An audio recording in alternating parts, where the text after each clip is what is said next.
Varahi views ವೀಕ್ಷಕರಿಗೆ ಸ್ವಾಗತ. Bangarpet TAPCMS ಆಡಳಿತ ಮಂಡಳಿಗೆ ಭಾನುವಾರ ನಡೆದ ಚುನಾವಣೆ. ಎ ವರ್ಗದ 4 ಸ್ಥಾನ, ಬಿ ವರ್ಗದ 8 ಸ್ಥಾನಗಳಿಗೆ ನಡೆದ ಚುನಾವಣೆ. 12 ನಿರ್ದೇಶಕರ ಗೆಲುವು. ಅದರಲ್ಲಿ ಬಿಜೆಪಿ ಮತ್ತು ಜೆಡಿಎಸ್ನ ಬಿ ವರ್ಗದ 7 ಹಾಗೂ ಕಾಂಗ್ರೆಸ್ನಿಂದ ಎ ವರ್ಗದಲ್ಲಿ 4 ಹಾಗೂ ಬಿ ವರ್ಗದ 1 ಸ್ಥಾನ ನಿರ್ದೇಶಕರ ಗೆಲುವು ಸಾಧಿಸಿದ್ದಾರೆ ಎಂದು ವರದಿಯಾಗಿದೆ. ಬಿಜೆಪಿ ಜೆಡಿಎಸ್ ಮೈತ್ರಿ ಅಭ್ಯರ್ಥಿಗಳು ಬಿ ವರ್ಗದ ಸಾಮಾನ್ಯ ಕ್ಷೇತ್ರದಿಂದ ಕೆಸಿ ಸೀತಾರಾಮಪ್ಪ 996 ಮತಗಳನ್ನು ಪಡೆದು ಆರ್ ಸತೀಶ್ ಕುಮಾರ್ ಗೌಡರವರು 992 ಮತಗಳನ್ನು ಪಡೆದಿರುತ್ತಾರೆ. ಬಿ ವರ್ಗದ ಪ್ರವರ್ಗ ಎ ಸ್ಥಾನದಿಂದ ಡಿ ಬಾಲಚಂದ್ರ 1179 ಮತಗಳನ್ನು ಪಡೆದು ಬಿ ವರ್ಗದ ಪ್ರವರ್ಗ ಬಿ ಸ್ಥಾನಕ್ಕೆ ವಿ ಮಾರ್ಕಂಡೇಗೌಡ 1241 ಮತಗಳನ್ನು ಪಡೆದಿರುತ್ತಾರೆ.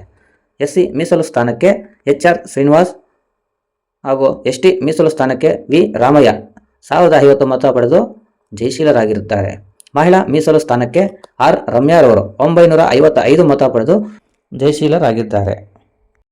ಅದೇ ರೀತಿ ಕಾಂಗ್ರೆಸ್ನ ಅಭ್ಯರ್ಥಿಗಳು ಎ ವರ್ಗದ ಸಾಮಾನ್ಯ ಸ್ಥಾನಕ್ಕೆ ಬಿ ವೆಂಕಟೇಶಪ್ಪ 11 ಮತ, ಎಂ ಕೃಷ್ಣೇಗೌಡ 10 ಮತ, ಬಿ ನಾರಾಯಣಸ್ವಾಮಿ 10 ಮತ, ಎ ಹರೀಶ್ 10 ಮತ, ಮಹಿಳಾ ಮೀಸಲಿನಿಂದ ಎಂ ಮೀನಾಕ್ಷಿ 1029 ಮತಗಳಿಂದ ಗೆಲುವು ಸಾಧಿಸಿದ್ದಾರೆ. ಚುನಾವಣೆ ಶುರುವಾದಾಗಿನಿಂದಲೂ ಕಾಂಗ್ರೆಸ್ಸು ಹಾಗೂ NDA ಮೈತ್ರಿಕೂಟದ ಕಾರ್ಯಕರ್ತರ ನಡುವೆ ಮಾತಿನ ಚಕಮಕಿ ನೂಕುನುಗ್ಗಲು ನಡೆಯುತ್ತಿದ್ದವು. ಈ ಸಮಯದಲ್ಲಿ ಪೊಲೀಸರ ಮಧ್ಯಪ್ರದೇಶದಿಂದ ಶಾಂತರಾದರು. ಸಾಯಂಕಾಲ ಫಲಿತಾಂಶ ಹೊರಬಿದ್ದ ನಂತರ NDA ಮುಖಂಡರು, ಕಾರ್ಯಕರ್ತರು, ಬಿಜೆಪಿ ಜಿಲ್ಲಾಧ್ಯಕ್ಷರು ಓಂಶಕ್ತಿ ಚಲಪತಿ, ಮಾಜಿ ಸಂಸದರು ಎಸ್ ಮುನಿಸ್ವಾಮಿ, ಮಾಜಿ ಶಾಸಕ BP ವೆಂಕಟಮುನಿಯಪ್ಪ, ಜಿಲ್ಲಾ ಪ್ರಧಾನ ಕಾರ್ಯದರ್ಶಿ PB ಮಹೇಶ್ ರವರು ಸೇರಿ ವಿಜಯೋತ್ಸವ ಆಚರಿಸಿದರು.